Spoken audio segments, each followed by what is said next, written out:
Parts starting to show up. Went to DigiKey for a few items. Apparently they carry a lot of Sprague Vichy stuff. Which I guess Sprague got bought or something. I don't even know. Who cares? But these old Spragues in this little custom solid state. I figured, these are old enough, and while I'm ordering parts and paying shipping, why not do you know, the stuff that I figure is going to be needed on here anyway. And you know. But look how much smaller those are. Isn't that fun? Always kind of interesting in the modern age.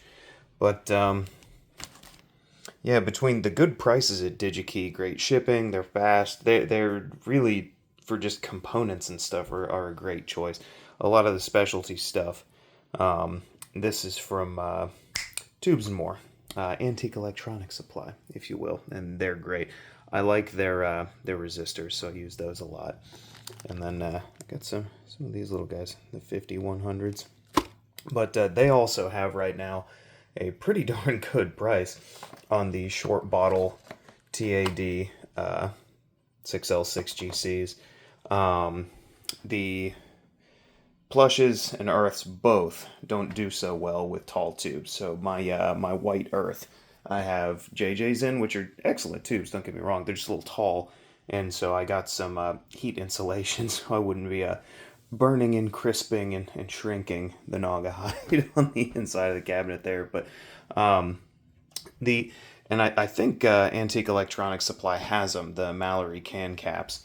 And what I really don't want to do on all these, you can see the original Mallory's, they had those 4 tabs and all the grounds are soldered to them, but you would, put the unit in and then turn those tabs, and that forms the ground of the can cap itself. So there's CE Manufacturing that still makes these things. I ordered one for this Earth because it's just so nice.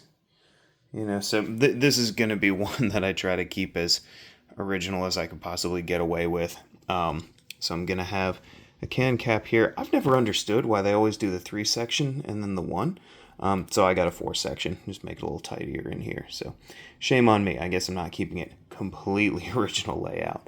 Also Beaver. That's silly. Why'd they name it that? Yeah, so those are, including shipping, call it $50 a piece for a can cap. Mojo Tone has their own kind of series of can caps. So these are like $10, which is a fantastic price, but they're the shrink wrappy modern type. They don't have that metal clad outside with the ground. So, layout will be a little different in here, which I do not care about, but I'm gonna have to drill a couple holes. So shame on me, but this one's already been, beavered up a little bit. The faceplate's a little beat, so I don't feel too bad. 2 internal holes there. And then this one, I was tempted, but, when I could spend $10 on a can cap, an additional $40, I'm already recapping the whole thing. It just, and I'm never going to make any money on these, oh, they're so rare, they're collectible, you see on all the, fanboys like me web pages. But come on, let's be honest. These don't have a tremendous resale value. But also of note, these little dual 2525s. I'm not sure if it's a higher voltage. Oh, 2530. Wait. What? Yeah, I'll go through. There's a lot of variation as far as what they actually installed at the factory. Both, where's my finger? These 2 and that one, and then the other. They're all marked as 2525 on the schematic, and of course, like Fender, like everybody, that varies a little bit. But F&T, which is now, I want to say Molson, but that's beer. No, Merson. They're apparently rebranding F&T, which is a little sad, but hey, whatever. They got the same aesthetic. It's clearly the same machinery. But F&T has these 2570s, and I knew they were going to be bigger, but they are entirely too big to fit 2 there. So that's not going to work. I wish I could do F&T across the board. They made a 2525, Atom equivalent.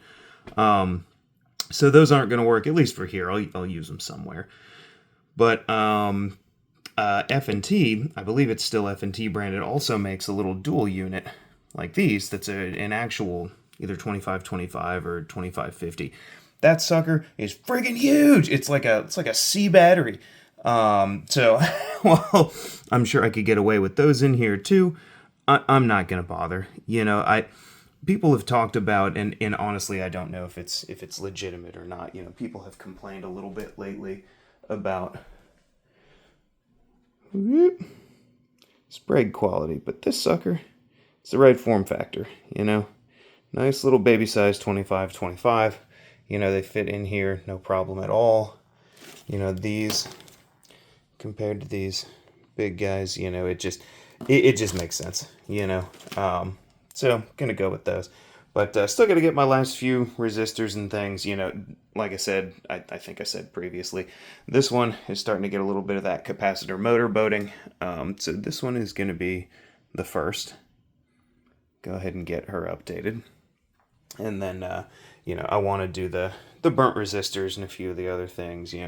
I don't like that Japan-made cap is sweating electrolyte.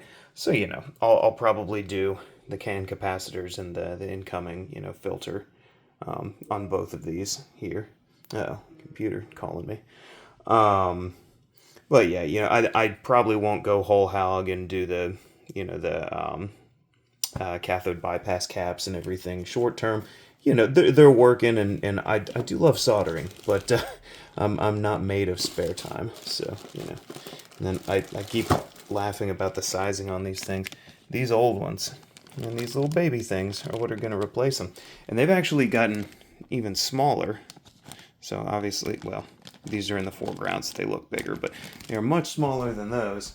And even from the last time that I bought these 100 350 F&Ts, these are already smaller than they were a year ago. It's astounding. Kind of like horsepower and engines these days. The amount that we can do per unit space or volume is pretty fantastic. But anyway, just kind of babbling about amps. Start do some soldering. Here pretty soon. Really be able to start this weekend. I got a cute blue. Blue was the closest I could get to aqua. I got a blue. Maybe you can see the 2-prong down there. Maybe not. 3-prong for this guy. So, I'm not as obsessive about calling capacitors death caps and, everything else as most people are. But while I'm in here, why the heck not? And these had like a custom style, super long input power cable too. So it's a blue extension cord. So I'll probably put 20 foot on there. It's practically 20 foot tall, so being able to reach receptacles and whatnot. But, like I say, just kind of wanted to babble about parts. Getting ready for the project.